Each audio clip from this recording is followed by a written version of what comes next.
Magandang araw mga kaibigan. Pag-usapan natin ngayon itong post ni Optic Politics.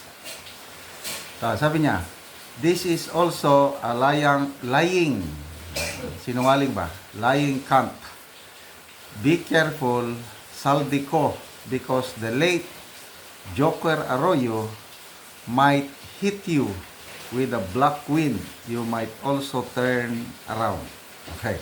So, bakit magagalit si late Senator Joker Arroyo kay Saldico? Ito, may pahayag si Saldico, statement daw ng yumaong senador tungkol kay Speaker Martin Romualdez. So, basahin ko Si Senator Joker Arroyo, sabi niya, you know, Saldi, pag si Martin Romualdez, he's the best na maging speaker kasi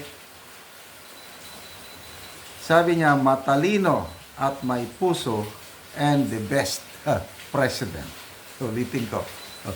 Ayon kay Representative Saldico, sinabihan daw siya ng dating senador Joker Arroyo na magiging isang magaling na House Speaker at Presidente si Martin Romualdez dahil sa katalinuhan nito at pagkakaroon ng malasakit sa tao. Okay? So, anong masasabi nyo tungkol nito? Naniniwala ba kayo dito sa sinabi ni Congressman Saldico? Paano natin ma-verify kung totoo ito? Wala na si Senator Arroyo, nasa langit na. At yung nabasa kong comments is, namatay daw magbasa tayo ng mga comments 2019 lang pumasok sa politika si Saldico, 2019 kailan ba namatay si Joker Arroyo? Matagal na So, wala pa sa politika si Saldico nung pumanaw siya. So, paano nangyari yun? Okay. So, J. Ray Tinkian, sabi niya, laughter is the best medicine. Tinawanan lang niya. Hindi siya naniniwala. Lorengo Gisang, sabi ni Dr. Jose Rizal, pagdating ng panahon, si Saldico at Martin R. ay ang dahilan ng korupsyon ng lupang hinirang. Cecil Laines, oo, matalino sa pagka-hustler at pagnanakaw sa kaban ng bayan.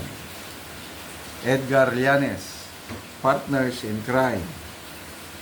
Emeline Tugunon, when a joker cracks his joke, it's such a joke. Kaya nga joker RJ Dualan, very poor Martin and Saldi, I hope na hindi na kayo mananalo sa lugar nyo at party list nyo. Nelson Recabo, malala pa ito si Saldico sa kay Tambaloslos. Nestor Roman, congressman na ba si Martin nung nabubuhay pa si Joker? Naalala ko lang na tumakbo siya pagka senador. Nanap ko yung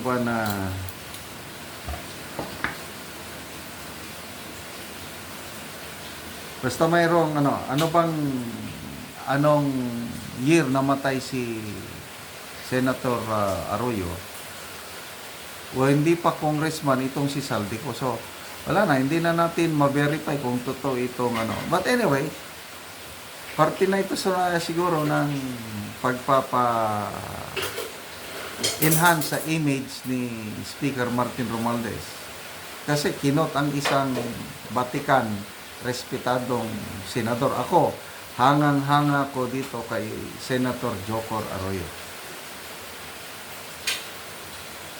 So, nasa taong bayan na kung paniwalaan itong statement ni Saldico na maging best speaker daw. Best speaker si Martin Romualdez at maging best president. Okay.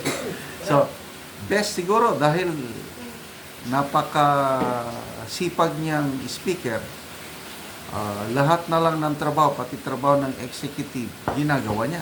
Yan. Pag-distribute ng ayuda, trabaho ba yan ng legislator? Yung pag-declare ng all-out war against smugglers and hoarders, trabaho ba yan ng speaker? Pagbisita sa Pag-asa Island, trabaho ba yan ng speaker? Yung ginawa niyang pagtawag sa chief of staff ng AFP announcing yung increase ng subsistence or food allowance ng mga sundalo, trabaho ba yan ng speaker? Hindi. Trabaho ng presidente yung ginagawa niya. Kaya siguro, best speaker siya dahil ginagawa niya yung hindi niya dapat gawin. Okay? Best president. Paano maging best president? I don't know. Nagpa-practice na siguro na maging presidente. So, pagdating naman sa ayuda, ito na. Very controversial yung AKAP.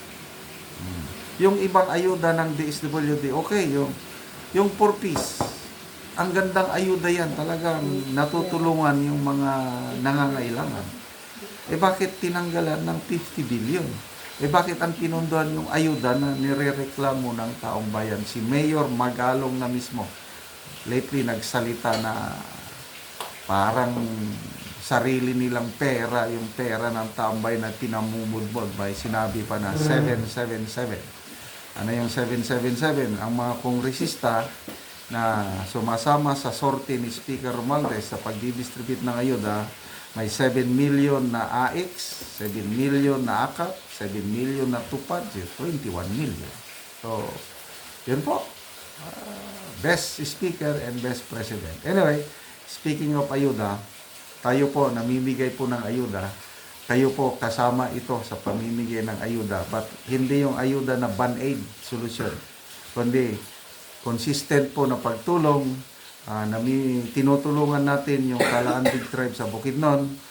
We are not giving them fees but teaching them how to fish. Nagbibigay tayo ng pananim. Ito, saging lakatan. Nagpapatanim tayo. Nagbibigay tayo ng abono.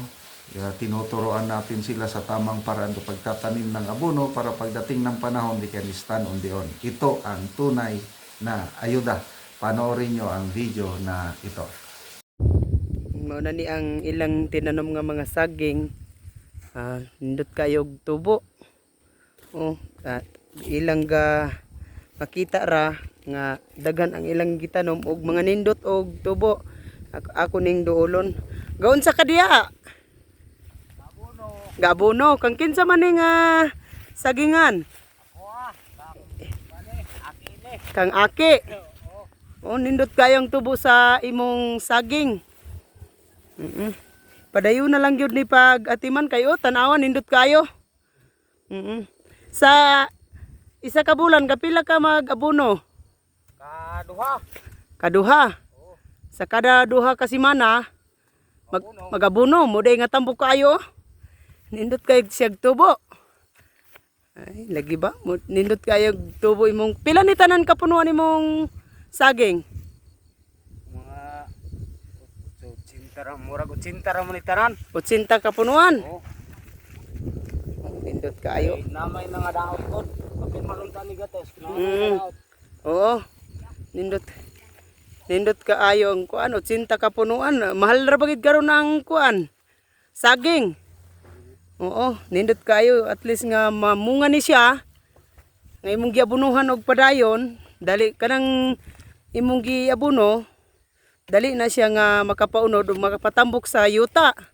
Dali siya mangunod, baligya ka na, mahal man ang saging. So wala na ang makabawi na sa sa makabawi na ka sa imong kahago. Nindot kayo imong saging. Mga green kaayo ang dahon ug ang punuan mga dagko. Nindot kaayo. Nindot kaayo nga pabor karon nga sige abono ka kay sige magkaulan. Oo. Gahapon, ni ulan pa man gahapon. Oh, hindi ulan pa gahapon na magabuno ka, so basa pa ang yuta, so dali ra nga matunaw, musuyop gyud. Oo, padayon na lang gyud. Basta kay atimanon lang gyud ang tinanom. So dali ra gyud na siya nga mamunga o tambok pod. Oo. At least nga magkugi. Kugi ra gyud. Oo. Di man ta ka kuno kugi. Oo, lagi. Kugi gyud. O gining yuta pod nga imong gi tamnan, itom tambok siya nga yuta. Abunuhan pa. Amo na ning kanindot sa pagpananom dire kay mga tambok ang kuan saging. Wang yuta pod tambok pod.